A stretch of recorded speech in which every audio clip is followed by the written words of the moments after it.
Makanisi ambuka malikingai. Makanisi ambuka malikingai. Tokende mbote bandeko batali esika bozali na pesi bino nyonso mbote na mabota na bino. Merci na baoyo bakozwa occasion ya kolanda ngai maman Gédéonce. Nazali bongo lelo na bino elongo po tosolola pe nayebi to solola na bino bolimbisanga et puis na ndenge nini bino bokanisi makanisi eza kaka ya ngai te ndenge tozali komona évolution ya mboka na biso. Alors pour na kobanda na pesi penza mademoiselle Rosette Bakaozi azana New Delhi molandi monene mama Rosette mbote mingi. Na pesi monsieur Gaëtan Kalenga Mfano yepe azali na New Delhi. Ici kozali Gaëtan mbote mingi ndeko na ngai. Nazongi lisusu awa na pesi mbote mingi na grande famille où ils ont la bandale. Ma grande famille où ndeko alibinanga yende mutazali lokola coordonnateur ya grande famille ezali ndeko Soni Tepo et pas yozali ndeko nangai batela libota malamu de mo lobi grande famille. Merci na bolandi na bino, merci na partager ba vidéo, merci na oyo nyos bozali kosala pe ndeko bitota mbote mingi na bino baso na Kinshasa esika bozali. Bandeko lelo nakanisi tokolobela mingi na makambo ya comportement ya ba politicien na biso. Tokolemba te, tokoloba ti ba koyoka. Il faut toloba kaka. Po moyibi abanga makelele. Soki moto azo yiba, soki kata sane kwei ata moto asane te ifa banga. Moyibi abanga makele na biso wana ata lelo te mikozana befe nango. Po lelo likambi bomba meza lisute. Génération o ekomi RDC WhatsApp, RDC Instagram, en tout cas eloko moko ebomba mi lisute. Bandeko na ngai lelo tokosona bino comportement ya ba politicien na biso. Ba politicien na biso bazokisa biso pasi bato mosusu babeli na ba tension bato mosusu bazokoka lisute kotala na bémission po motema pasi soki otali na tension komata yo kufi otiki bango. Ti lelo oyo tozo comprendre te comment na parlement ba député bazokoka kaka ko se contenir te. So na lobi ndenge wana elingo la kisanini elingo la kisake eza na bato oyo atako balobi esika mabe ezali me moto moko akoki pe kozala ya malamu. Pona ni tolobi bu tolobi po epamba te eza na député moko de Willy Bolio yende azali toloba initiateur ya pétition oyo ezali contre ndeko na biso ya président ya parlement ya sikoyo ndeko Mboso. Mais depuis moto wana a initiaki pétition wana azaka mutu mo bazo menacer tongo midi poko. Alors que c'est dans ses prérogatives. Mais pour na nini komi lelo o ceux qui muta initié eloko contre mokonzi moko bato nyonso tout et komi ka ba menace bolingi to zala na pays à sens unique, pensée unique. Ça c'est pas la démocratie. Hein? Si comme makambo nezo sala mawa na Assemblée nationale. Et pas oyo démocratie faut la kisama.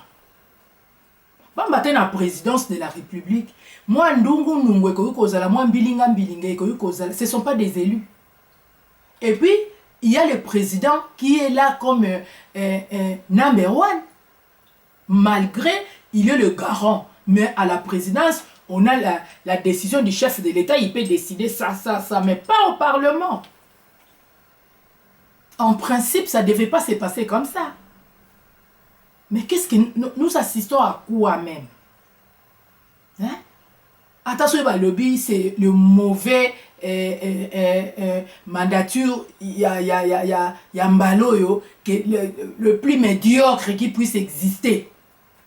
Parce qu'on n'a jamais vu ça. Depuis, disons, Assemblée nationale, on a depuis les installé. Na yebite soki bino boyebi ba loi boni.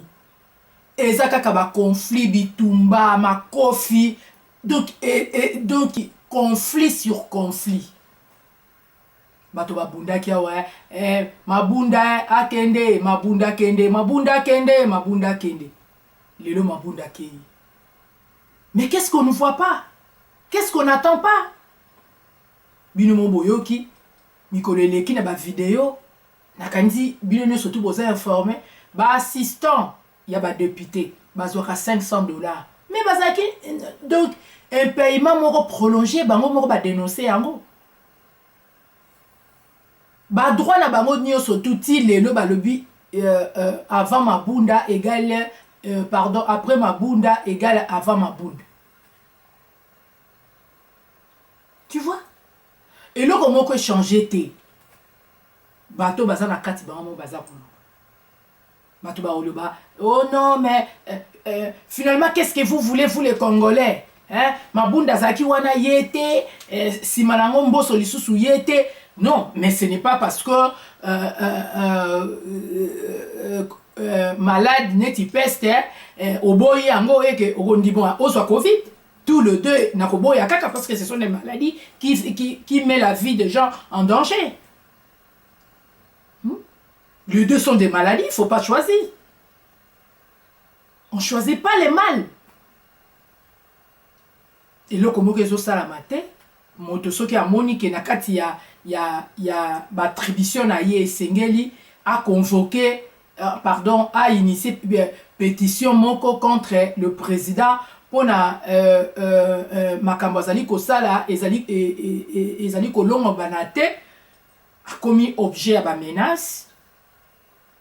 Bakomi ko finga ye ba député musu bakomi ko lobane mais yo so lingo bloqué activité ba nini ya chef de l'état. Non mais ce n'est pas normal, c'est à dormir debout. Un député ce qui a sali la pétition ou bien ba sali motion, est-ce que ezali ko contrecarrer vision ya chef de l'état? On est où là? Ils en a sens té.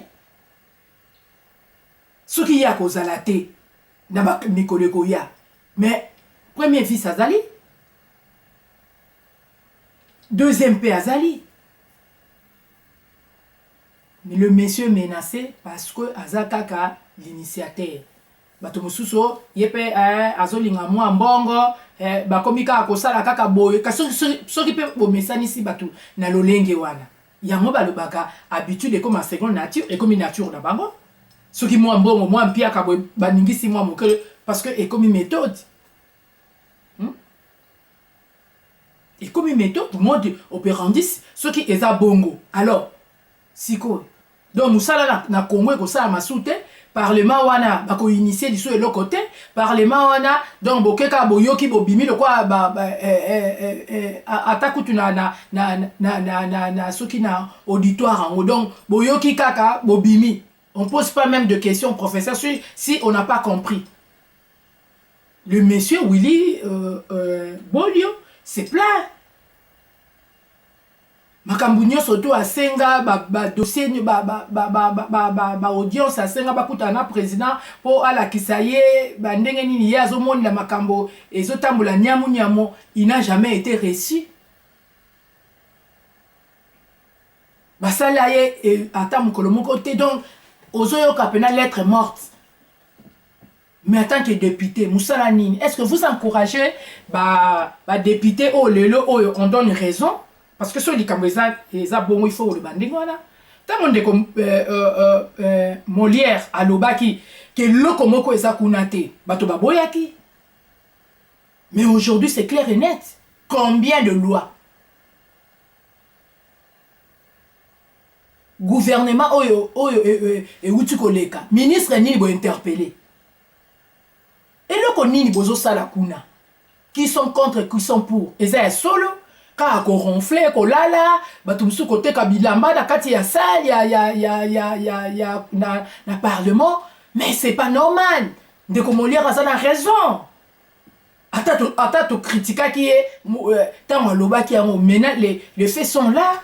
Moto a initié pétition, a commis l'homme à battre. Bah comme qu'on menaçait même na territoire. Même na territoire, mon konza territoire na bango alobi là pas na yo ozala kasu député te to limito bituna. Donc mon konza ya territoire azar le la député que là pas na yo azali député ya Bolobo. Si j'ai encore ma bonne mémoire.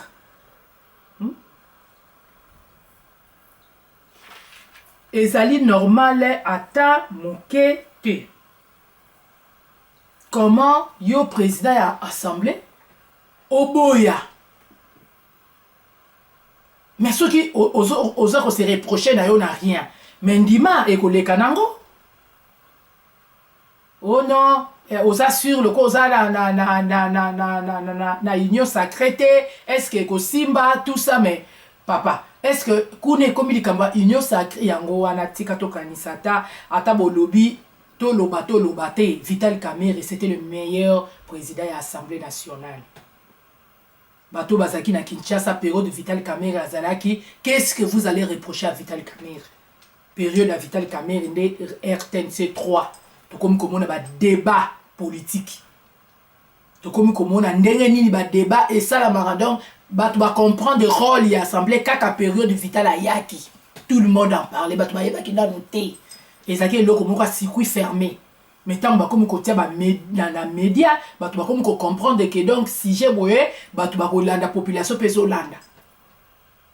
Attends Waboshab, ce n'était pas comme ça. Attends Yamina, vous pouvez tout dire. Mais quand même, c'est là qui au continent on a parlé du peuple. Ozo kota kaka ozo sentir yomo que au côté si comme sous. Mais c'est pas comme aujourd'hui. Hein? Et comme vraiment foire parler du peuple one. Mais ça et si ka oyo bazo lamba mibeko pona mboka po batu bazala batu. Et que ça la te foire côté boteka banguba côté boteka babiloko nini libanda ya parlement kuna ba comme côté ka babiloko ba yebisi biso mais c'est scandaleux. C'est scandaleux. Tokosuka wapi? Tozo kende wapi? Bozo menacé pour nani. Il n'a fait que son devoir patriotique. Et puis, c'est une disposition constitutionnelle. Vous le reprochez quoi? Qu'est-ce que vous reprochez à Bolio, M. Willy? Vous reprochez ni? Bon, attaquer na ba idée. Ce qui m'a commis est bongoté. Alors, contredisez. Au lieu de menacer de mort. Moi si na ena bana baza susu ko vendre sika bazali ko vendre te pona nini bozo sala nous sommes pas quand même na éviter comment dire ça. Au lieu bino pe ba député boza la simana ye soki likambo azoloba ezali keza ya solo ezali pona mboka. Ezali te parce qu'on ne fait pas la tête de M. Mbosso. Mais on fait les changements. On fait le changement. Mais ceux qui les commis, ceux qui mutalinga sala moi et le komoko azoba ba menace bonabo. Parlons-en. État de droit auto le baki toso comprendre té état de droit ya butu bien toso lota hein toso lota ou bien toso lota té ou bien ça vraiment ya solo makam toso mon. Mais état de droit kokanga batu ba arrestation donc arbitraire ba menace de mort batu ba komi kaka agité. Mais en quoi est-ce que les gens sont agités? Parce que c'est l'état de droit. Ce que mon a s'exprimer à B, bon convoquer au B. Pourquoi des arrestations comme ça?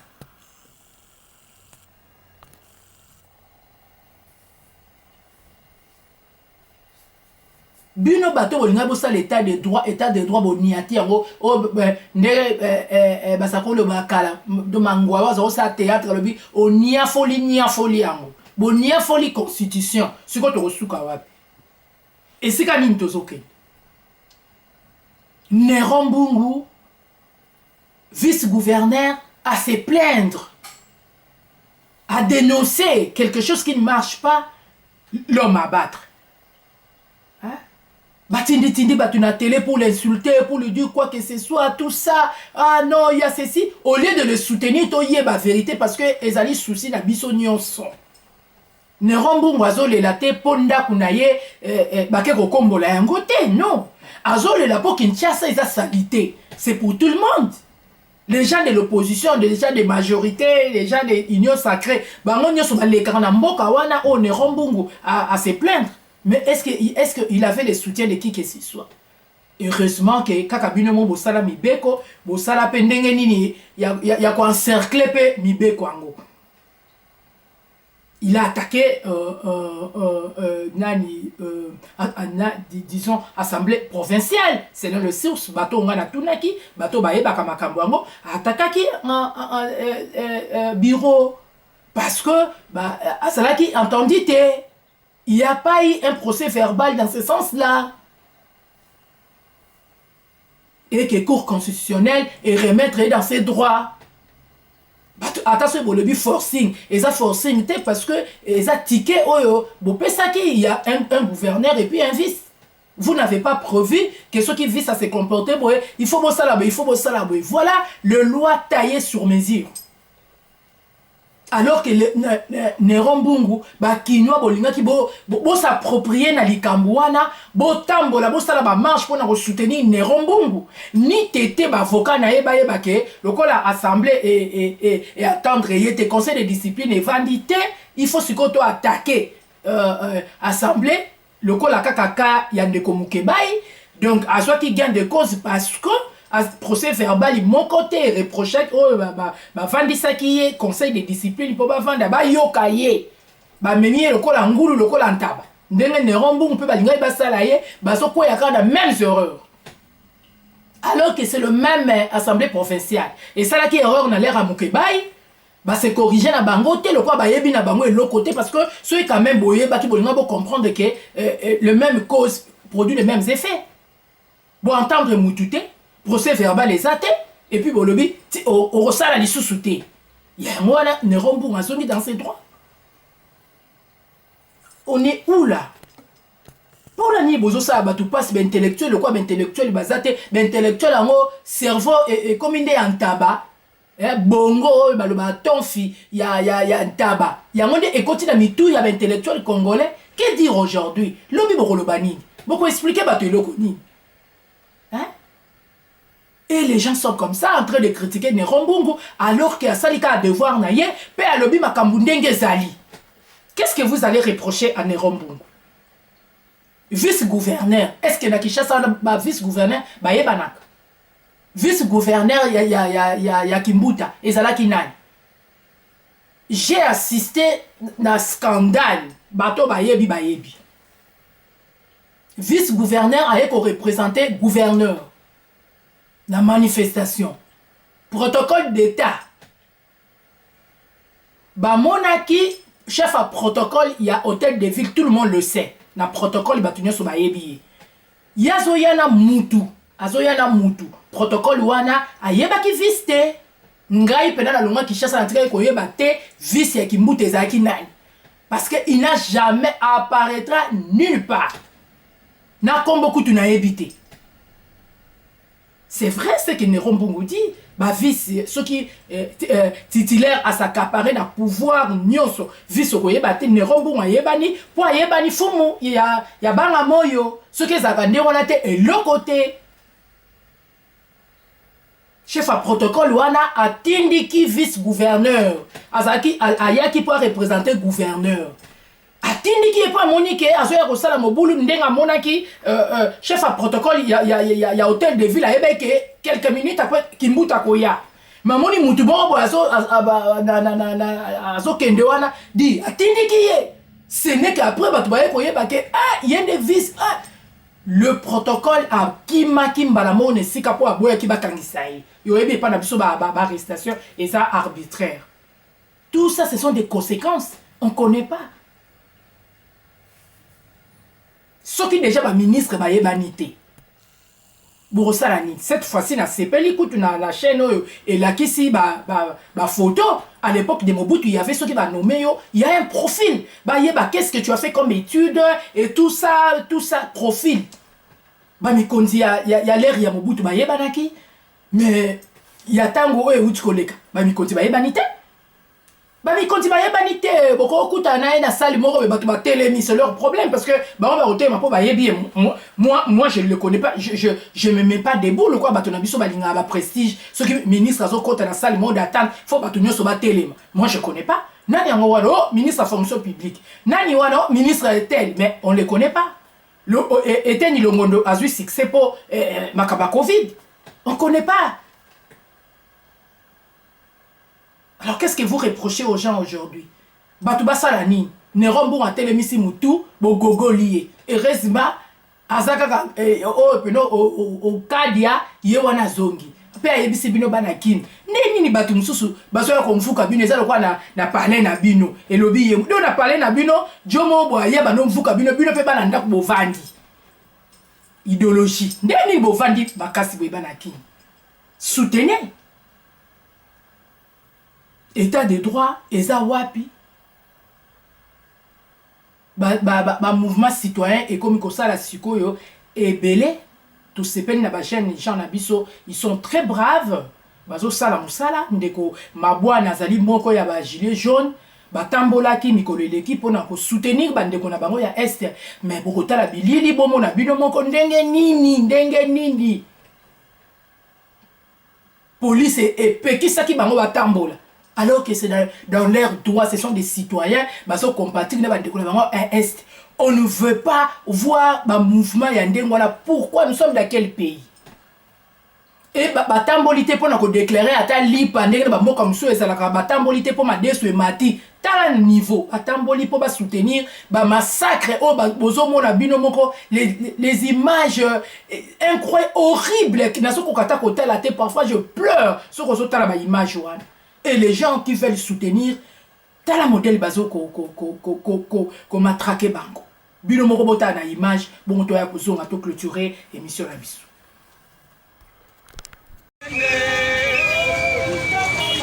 Lokuta monene oya kanisaka eteye kokweya waya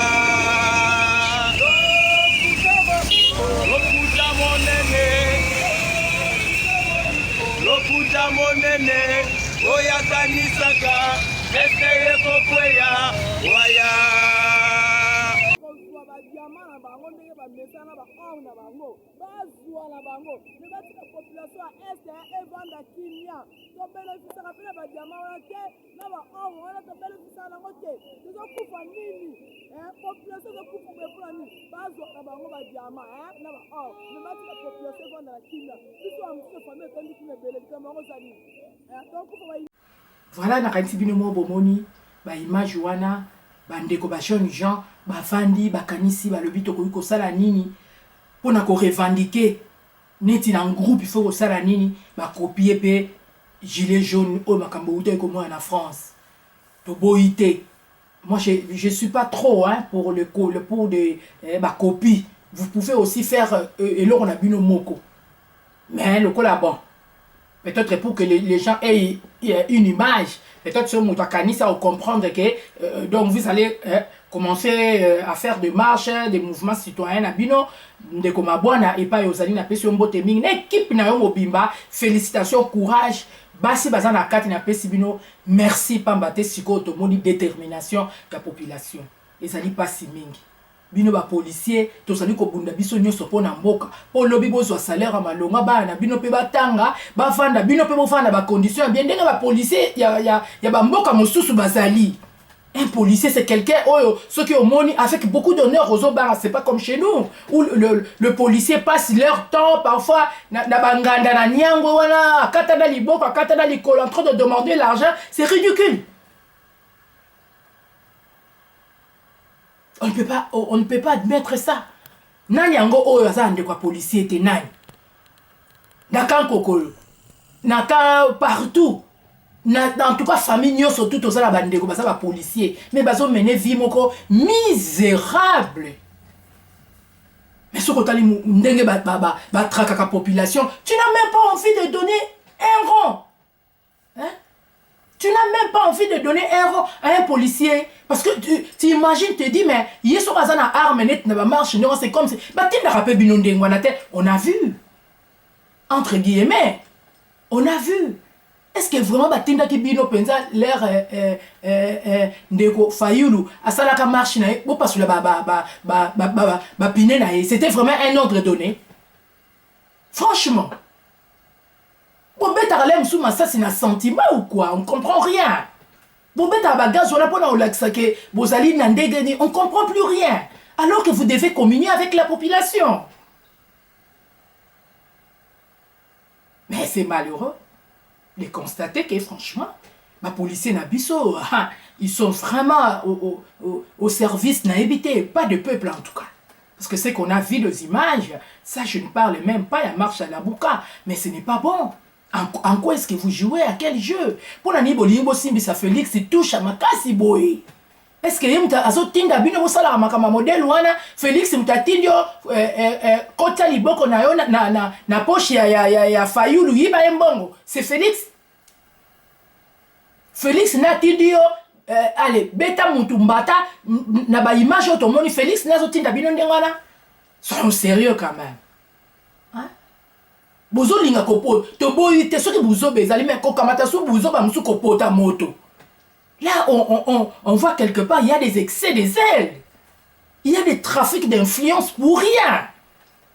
Tant mon super hollandais libo et motango, il gagne un bon moko franchement au roca moi. Mais à ce linga ça la encore pas mon qui a ça la pour plaire, je sais pas moi à qui, mais non.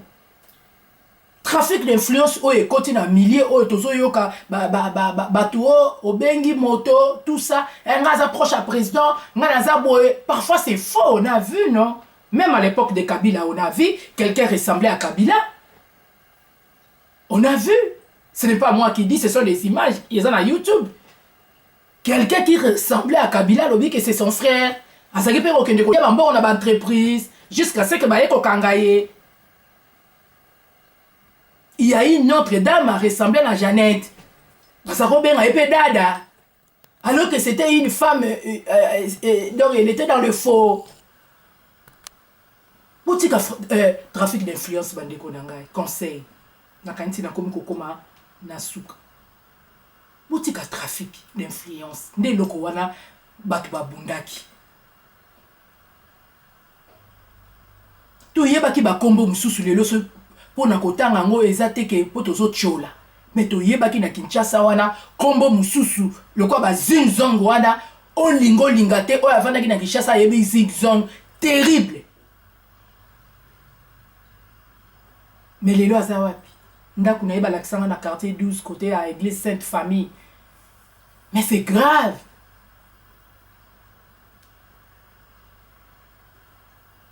To yebaki ba kombo mususu moyen ko sala autre boy ezate moyen to tanga ngo ezate paix à leur âme.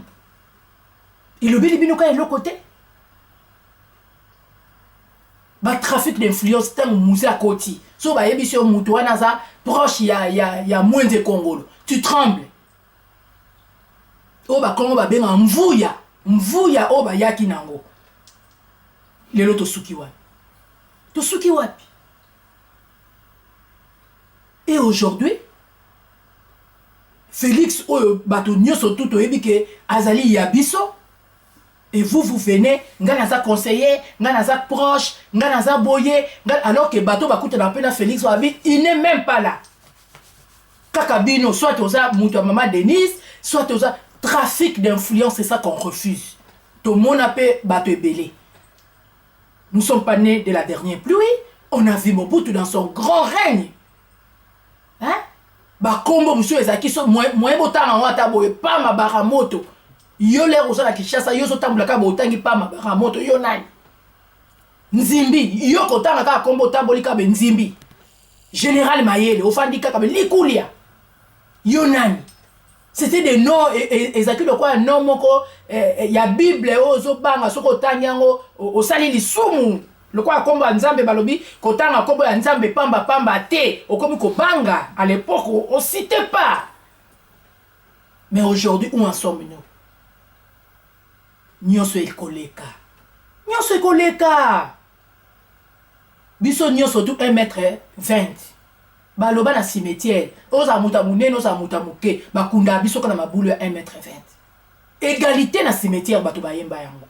Est-ce que vous pensez même un jour que vous allez quitter ce monde-là pour traquer les autres, pour menacer bateau de mort? Et lobby montomoko à lobby. Mais on va avoir peur de la mort. Pourquoi? Parce qu'on est né. Tout le monde qui est né, il sait qu'il mourra. Il n'y a personne qui restera éternel.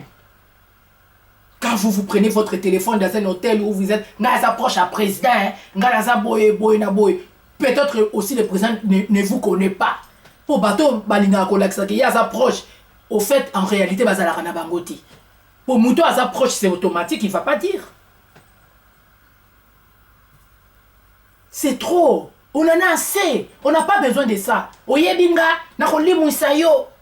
So sakana, nakola liso esika pasi. Et toi, qui tu es? Et lobi musée. Hein? Qui t'a dit que tu étais Dieu? Pourquoi tu te dédifies aujourd'hui? Bato bando banga, bato ba koma na mboka na biso mo bato bando banga po bino boza bino banani. Pour faire peur aux gens. Non, cette peur-là, est aussi matée. Bato basi ba fongoli miso, boko boma bato nyons. L'histoire retiendra quelque chose. Ba mati vu bato ya bozape ba projeté. C'est malheureux, hein, ton côté dans le système, il y a aussi les lots. Pour moi, c'est la continuité. Pour moi, c'est la continuité. Parce que Makambo, nous sommes déplorer dans la Kabila. Il y a un comme mon asiko. Et en quoi est-ce qu'on dit aujourd'hui il y a un changement? Sur le bibongo, bataille des pes mafingio. Bon, au final, parce que nous voulons le changement. Trafic d'influence, n'est-ce pas l'air à Kabila. Et ça, à Bongo. Nathan Kabila, et Zaki. Nous, on pique à Massassi. Ouais, c'est quoi, et comme match à men, ceux qui match à moumen, et comme moi, Zaki. Il faut éviter ça. Il faut éviter ça. Vous faites mal. Et dans tout ça, c'est le président qui répondra. Honte à vous. Bataille des personnes quand le bilan sera partagé. Faux. Président Félix répondra seul. Makamboulère et Nguinda et Belé après Chita Mobutu. Batou combien bagena okufa na Maroc. Batou combien bakufa na Mobutu. Combien? Détrompez-vous. C'est votre bilan, c'est votre mandature. Pour Nangaku, il ne fallait pas beaucoup de sabat moussous. Bayega pour kota kana lo yenge na désordre. Fallait beaucoup de la bino moko pour justifier bilan la bino. Donc comme il a souka bandeko nanga, parfois ça fait mal hein, quand on parle du Congo. Voyez-vous, parfois ganga, parce que ça fait mal, ce sont des entrailles. Makambeze les belés.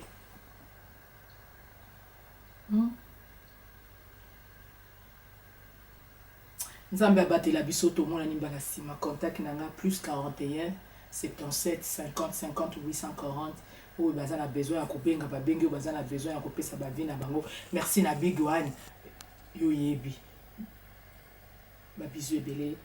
Aïe, je fais coucou à tout le monde. Partagez cette vidéo sur qui bolingi yango, c'est ça votre soutien. Nazo senga bino logo me soutien. So ibozo partager ma vidéo, ma vie eza ko ça les belé. Ils ont ça bien pour bakolongola yango te yango to senga abino abonnez-vous surtout pour na ndenge ya YouTube pour babilo mingi to salaka so bato batali mingi te ba efasaka bino bato to suite au message na bino merci. Allez, partagez les sous ma boana na groupe na yo, partagez les sous frère Sony, partagez les sous partout où vous êtes. Gaëtan na New Delhi, partagez la vidéo. Merci beaucoup. Ciao, prochaine.